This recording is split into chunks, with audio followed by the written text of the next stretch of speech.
Hello guys, I'm back to show you how to upgrade your RAM, computer RAM. So first you have to go to this computer icons, then go into properties, and we have to go to advanced system setting. Oh, I have just show you something. I have 3G RAM, so my computer is so becoming hang.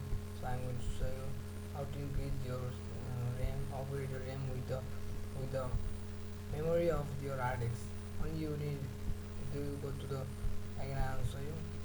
Go to computer icons, right click properties, and the advanced system setting. And your setting, you have to go to advanced and setting, and again the advanced, and then you are going to change the size of I have only 524 42. Then I'm going to change this. Then I am going to select this local disk C to increase my computer performance. Everything is going to run in the local disk C.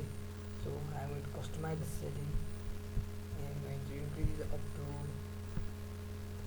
1024, and I would like to show you something.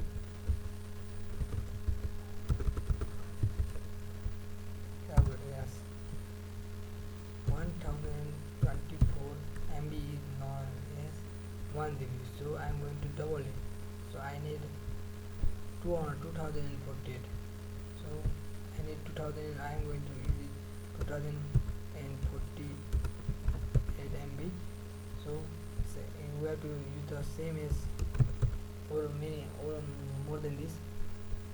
Now I'm going to install it. Then going to okay, then okay, and okay. Thanks for watching video, and you have to restart your computer again. Then your RAM and your computer will be fast than usual. Thank you for watching my video. Like, subscribe. Thanks.